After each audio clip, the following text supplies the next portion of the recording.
Salve, salve nação, bora aí para mais um vídeo com as últimas notícias do Flamengo.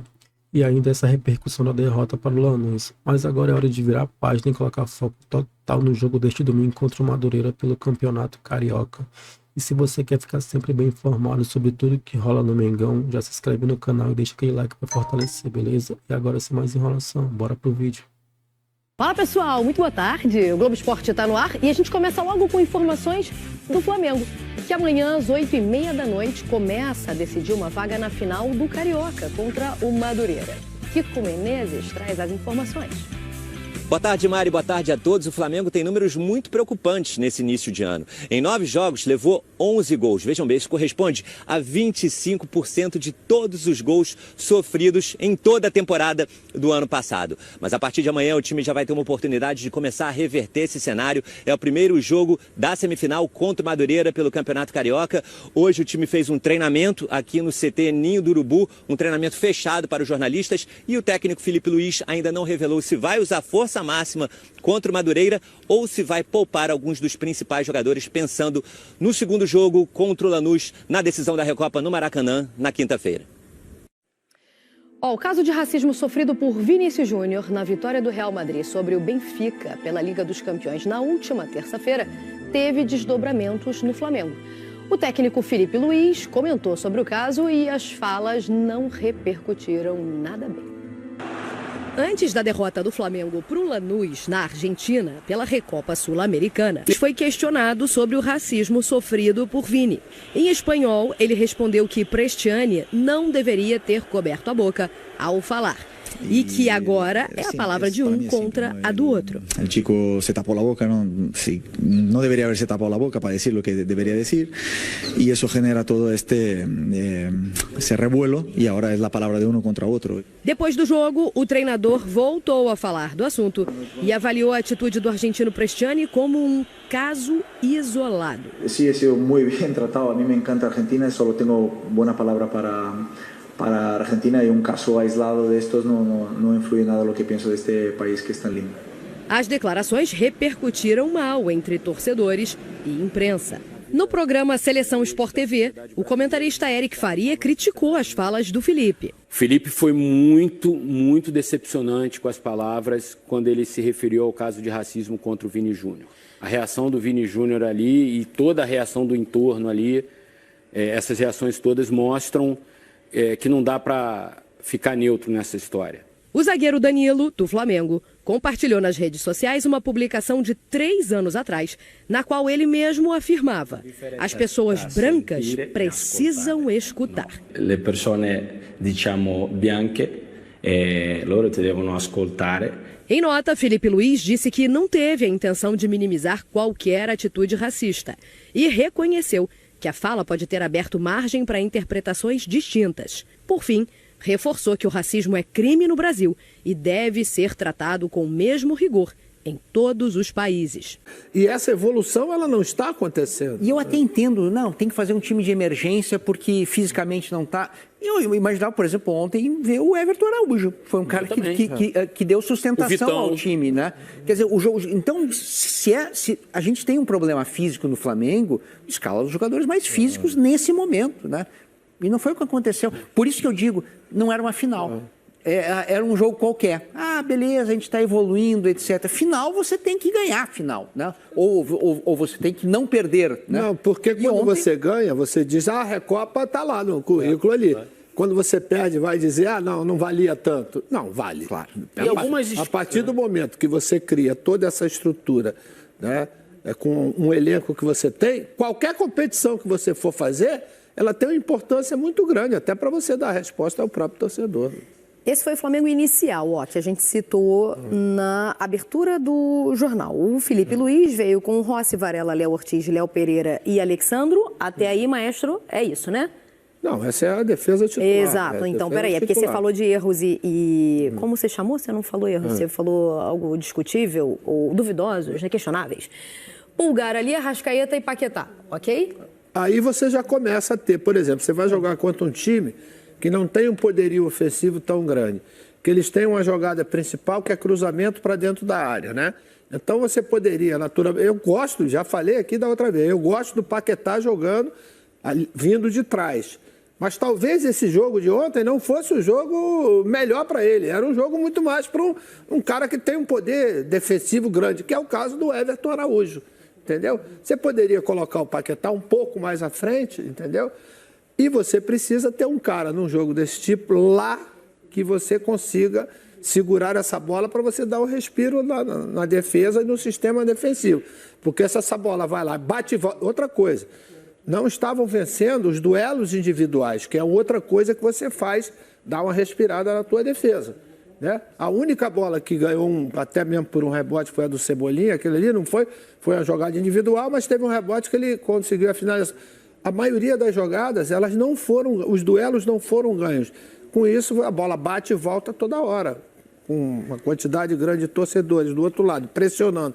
Para tentar ganhar o jogo, você termina sofrendo. Entendeu? E aí, só vou pedir ao Vitinho para botar de novo, porque eu acho que a discussão está lá na frente. Desculpa, Eric. Mas eu acho que a discussão está em todos os setores. Assim, eu não consigo ver hoje, eu tenho assim, o máximo respeito pelo Léo Ortiz, acho que ele é um zagueiraço, mas ele não está, assim...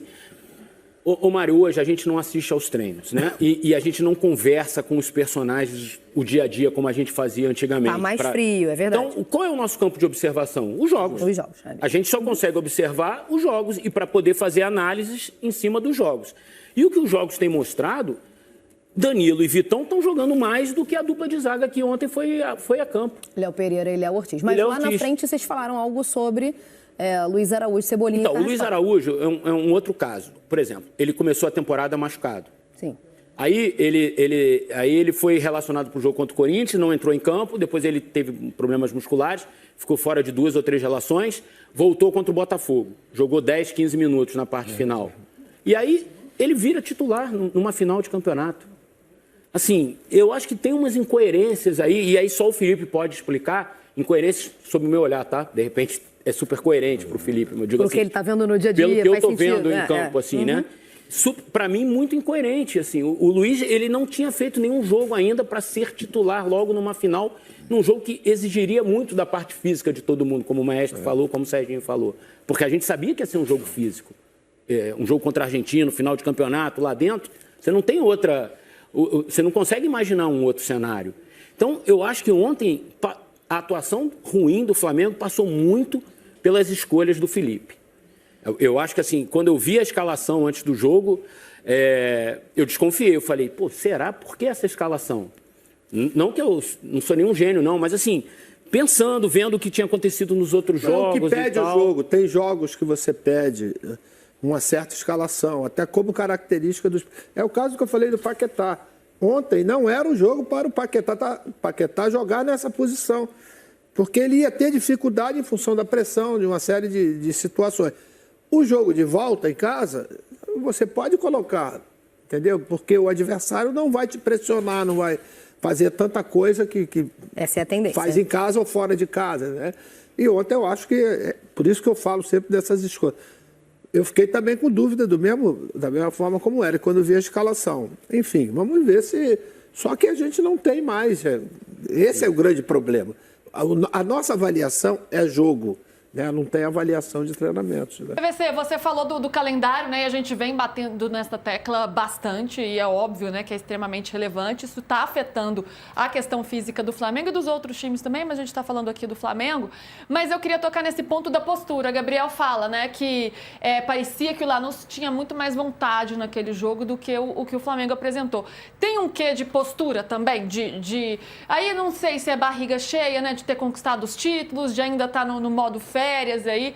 Tem um lado que é essa questão anímica e também de concentração, de atenção no próprio gol que o Flamengo sofre do Lanús. Isso fica um pouco evidente. Tem esse fato também? Eu não acho evidente, Luísa. Eu acho que assim... Eu discordo só, assim, que seja evidente. Claro. Eu acho que a gente tem... E o Flamengo... Em todo o clube está acontecendo isso. O Flamengo é o clube brasileiro de maior torcida, então tem mais gente, então você leva isso à enésima potência pelo tamanho que o Flamengo é. Pelo tamanho em termos de representatividade de povo. Então, você publica uma coisa e ela explode. a gente não tem um vontadômetro, mas a gente tem uma capacidade de pesquisar e olhar a quantidade de vezes que o Flamengo sofreu derrotas no ano passado, no ano retrasado, como muitas vezes se atribui à falta de vontade. E aí você vai discutir que sem vontadômetro, você pode discutir a quilometragem e vai dizer, pô, mas o time correu menos. Sim, mas se o time se preparou pior, ele vai correr menos.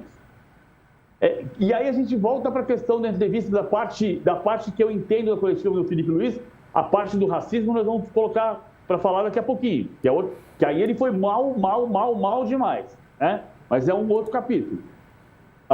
O que eu entendo só assim, o Flamengo jogou mal. O Flamengo jogou mal e perdeu. E o Flamengo teve, no campo do Lanús, o mesmo resultado que o Fluminense teve no ano passado. Derrota por 1-0. E o Fluminense ganhou do Flamengo neste ano. E no ano passado também. Então, peraí, não tem uma desmedida. Tem um fato. O Flamengo jogou mal. Se o Flamengo jogasse bem, no nível de intensidade que ele tem, fisicamente apto e treinado, condicionado, o Flamengo tem mais condição de ganhar do Lanús em La Fortaleza do que o Fluminense e o Vasco. Mas a gente perde de vista, eu vi gente falando, lembrando disso sim, mas eu ouvi muita gente esquecendo disso hoje. O Lanús ganhou de 1-0 do Vasco e de 1-0 do Fluminense. Porque a gente fala, mas o Lanús ganhou do Atlético, mas ganhou nos pênaltis. Mas ele ganhou, lá no campo dele, ele ganhou do Vasco e do Fluminense no ano passado pelo mesmo placar que ganhou do Flamengo. Como a gente falou ontem, você não estava aqui, Luiz, a Fabiola estava apresentando o programa, o Lanús não tem nenhuma condição de equiparar o Flamengo tecnicamente. Mas o Lanús é um time muito organizado, muito bem trabalhado. A gente vai voltar para a discussão que o Nicolás Russo, presidente do Lanús, falou, que ele tem toda a razão. O Paquetá custa mais caro do que todo o time do Lanús. E o contraponto é a velha frase de Johan Cruyff. Nunca vi um saco de dinheiro fazer gol. O saco de dinheiro compra o jogador se transforma em elenco e o elenco se transforma em time quando está bem treinado. E bem treinado não é só o treinador. Bem treinado é a parte física, é a parte tática, é a parte mental, é a parte de tudo. O Flamengo não está no melhor momento, está claro isso. Mas a parte física é um pedaço dessa questão. E às vezes parece que o Felipe Luiz escalou um time diferente. Ontem eu não concordo com a escalação dele também. Eu teria começado com o Pedro, mas ele explicou que não colocou Pedro e De Arrascaeta juntos, porque os dois fisicamente estão abaixo do grupo. Ele falou sobre isso. O Felipe Luiz, então, assim, ele tomou uma decisão e a decisão deu errado. E ele não tem um controle remoto para você. Agora você vem para cá, agora você vem para cá, agora você sobe de cabeça e tira de cabeça a cabeçada do Rodrigo Castilho. Então, acho que a análise do que está dando errado nesse início de ano, a gente não vai falar disso o ano inteiro, prometo. Mas é inevitável dizer que a condição técnica abaixo do esperado do Flamengo tem a ver com a condição física abaixo do desejado pela comissão técnica. Isso, claro, sem dúvida, está entrando em campo e está prejudicando, mas passam por outras coisas também, como a gente está falando aqui, PVC, Gabriel, também, da questão técnica mesmo e das escolhas do Felipe Luiz. Vamos ouvir o Felipe Luiz sobre essas mudanças que ele fez no time, que ele não optou pelo Pedro nem pelo Bruno Henrique, escalou um time sem centroavante e isso está dando uma polêmica danada. Não, hoje, basicamente, dado o momento que vivemos, é físico e mais o jogo que eu imaginava que seria e foi. Tentei equilibrar o máximo possível que fosse no físico, as pernas. Sabia que seria... Vamos lá? Poderia ser difícil o jogo para a gente sair, da mesma forma que foi contra o Vitória, nos conseguiram afogar bastante no nosso campo.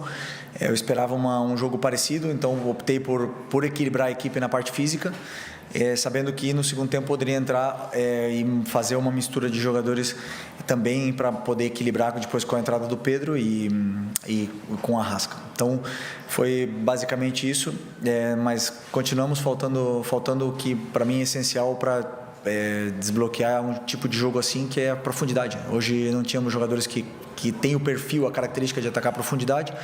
Jogaram confortáveis, sempre pressionando e saltando sempre na viagem da bola. E incomodamos muito pouco a profundidade do time deles, é algo que temos que melhorar urgentemente com a bola. A explicação do Filipe Luiz ali justificando, dizendo que teve uma prioridade pela questão física que o confronto pedia. Ele monta um time, Gabriel, com Luiz Araújo, Carrascal e Cebolinha, com a Arrascaeta também no setor ofensivo, sem o Pedro e também sem o Bruno Henrique como essa função ali do centroavante. E ele fala, né, que o time não teve essa profundidade, né, e de fato não conseguiu ser agressivo, por mais que tivesse ali posse de bola, né, um certo controle, não conseguiu agredir de fato em nenhum momento, Lanús. Errou o Filipe Luiz nessa escalação? Não deu certo. Foi um erro dele? Eu praticamente não concordo com a escalação, estava até vendo o companheiro Arnaldo Ribeiro falando, a gente está concordando bastante, hein, Arnaldo, recentemente. Mas ele fala da questão do Everton Araújo, e é um fato. É um jogo contra o Lanús lá, é um jogo muito físico, é um jogo que você tem que ter o jogador de maior pegada no meio do campo. E esse cara vem sendo o Everton Araújo, né? Quando o Flamengo joga bem, joga muito pelo Everton Araújo ali na correria do meio de campo. E ontem ele ficou no banco de reservas. Entendo que tem uma questão de jogadores que são mais caros para o Flamengo, que você espera que eles vão jogar uma final. Mas acho que faltou esse equilíbrio, talvez. Assim, né? Então, tem uma hierarquia, o Paquetá chega pelo valor que chega, fez gol ali contra o Botafogo também, vai ganhando confiança. Nada errado exatamente nisso, mas acho que é um fator para você levantar. Cara, num jogo desse tamanho, num jogo lá, fora de casa, contra um time organizado como é o Lanús, físico como é o Lanús. Acho que faltou colocar o Everton Araújo ali. E falta combate também, porque essa profundidade, em tese, oferta para o Flamengo Cebolinha e Luiz Araújo. São caras de 1 contra 1. Né? Eles conseguem chegar na ponta, conseguem fazer algo diferente nesse drible individual. Falta um atacante para ficar pressionando, para ficar batendo cabeça na zaga. Jogo físico, você tem que ter alguém para ficar ali enchendo o saco do zagueiro.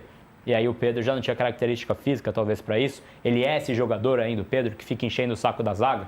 Aí é um pouco de característica de mercado para o Flamengo buscar. Que sempre foi uma briga do Filipe Luiz com o Pedro, né? De ele ser esse jogador que tecnicamente, né, não tem nenhuma discussão, mas o Filipe Luiz Falta ao Pedro menos qualidade, né? O Filipe Luiz sempre questionou esse lado combativo do Pedro, né? De se empenhar pelo time, no coletivo, ali na marcação, enfim. O PVC, quais foram os problemas da escalação desse Flamengo e Everton Araújo? Que, quando de fato, né, vem se destacando nos poucos bons momentos do Flamengo nessa temporada. Ele está pedindo passagem nesse time e para o jogo de ontem era uma boa ir com ele de saída? Eu achei que fosse o Everton Araújo. A gente falou a montagem do time ontem, a gente montou o time aqui com o Paquetá de segundo volante. Eu falei, eu acho que vai o Everton Araújo e vai o Paquetá no lugar do Carrascal. Então, eu achava que a escalação certa, a escalação que eu teria, né, com base na informação que eu tenho, teria Rossi, Varela, Léo Ortiz, Léo Pereira e Alexandro, Pulgar e Everton Araújo, Paquetá, De Arrascaeta e Everton Cebolinha e Pedro na frente. Pedro e De Arrascaeta juntos, ele explicou por que não, por que ele optou por não, porque ele acha que os dois estão abaixo fisicamente. Mas o Everton Araújo não. Então, eu acho que o Everton Araújo teria mudado o desempenho do meio campo do Flamengo, do ponto de vista da capacidade de recuperação de bola. Agora, a maior diferença do Flamengo, visível, embora a visibilidade esteja da intensidade, e aí vamos cair no vontadômetro de novo, a maior diferença foi ter chutado uma bola no gol. Chutou uma bola só no gol, então o ataque não funcionou. Poderia funcionar com o Everton Araújo mais marcador? Podia. Mas o que não funcionou, de fato, foi o ataque. E mesmo quando o Flamengo foi um pouco melhor, acho que na segunda metade do primeiro tempo, dos 25 aos 40, o Flamengo foi melhor do que o Lanús.